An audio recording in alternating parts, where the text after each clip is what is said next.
Full time here at Musgrave Park, and it has finished Ireland 29, Italy 8, the bonus point win. Fiona Hayes, you were watching the match here for Off the Ball. What did you make of it? Yeah, absolutely cracking second half anyway. I think we could see the nerves of both teams in the first half. You know, there was a few handling errors, a lot of talk during the week about the set piece, and I thought the scrum was absolutely brilliant, including getting a penalty try through a pushover scrum, so they're going to be absolutely delighted with that. So what was the difference from last week to this week with the set piece? Yeah, I think height was a massive issue. I was looking at the pack in the last few games, and the connections were a little bit off with the second rows, and the height around scrum time and binds weren't tight enough. So I know John Fogarty was the Irish scrum coach, was in with them during the week, and you could see a lot of work was done, and it just looked confident in that area. It looked really good, and as the game progressed, the scrum got better, and even the bench came on, and it was the exact same. They were still getting dominant go forward ball in that scrum, so it was excellent. As the game went on, the Irish team, they grew in confidence, but at the start, maybe they were finding it hard to crack that Italian defence. Was that down maybe just things not working for the Irish team, or did Italy come here with a very good start? No, I think, to be fair, I think Ireland were trying a few things. As I said, you could see the nerves. There was a few handling errors they wouldn't have been happy with.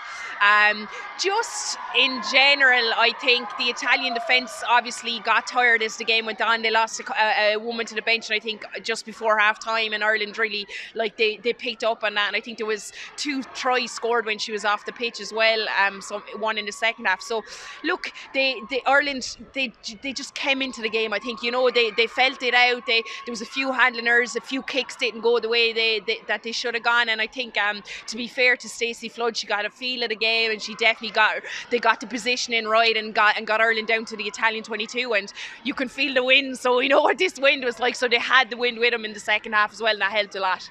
For you, what player stood out here today? Yeah, man of the match was Monaghan. She was really, really good. I think you have to talk about Amy Lee Murphy-Crowe in the back line as well.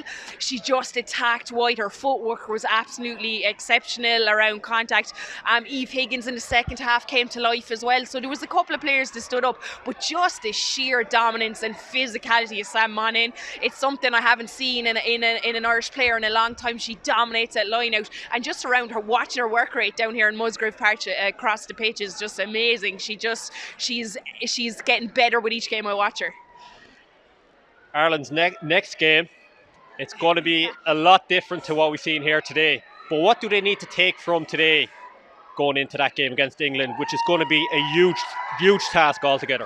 Yeah, look, this was the confidence builder they needed. If they didn't win today, you're questioning systems, you're questioning, are things going right? They're going in the right direction. We knew that. This win cements that.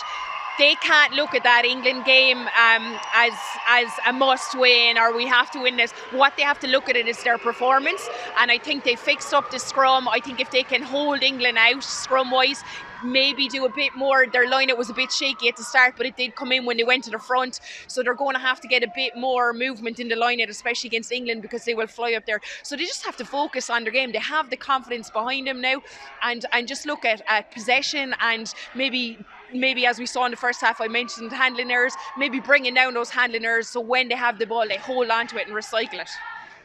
The game was here in Musgrave Park in Cork in Dublin last weekend. How did you make of the atmosphere? What did you think? The people of Cork came out today, boy. No, it was excellent. I'm a Limerick woman, but I'm living in Cork 12 years, and you just saw they love rugby down here. The kids were out busloads from all clubs. It was so exciting. We could hear them shouting in the background. Brilliant. Sam Monaghan spoke about it after the game, how the crowd spurred him on, and I think it was really positive. The crowd cheered and really got the team going, and we saw that in the second half especially, so fair play, Cork. A girl there, I just seen she has her first cap for the Irish team, made her debut. You might give us a mention as to what it means for a player to make their Irish debut, Aoife Wafer there. What is that moment like? Look, it's exceptional, and look, she was on maybe 5 minutes, and she got put into the naughty chair, the sin bin, so she was a little disappointed. But the big thing for her was she went back in that pitch and won a turnover penalty, so her confidence was high, and you could see it. You know, she brought herself back up to that level. Getting your first cap, there's absolutely nothing like it in the world. You know, you have your teammates around you cheering you on, and I'm just wondering what song she's going to sing for them later, because you have to pull a good song out of the bag for your first cap song.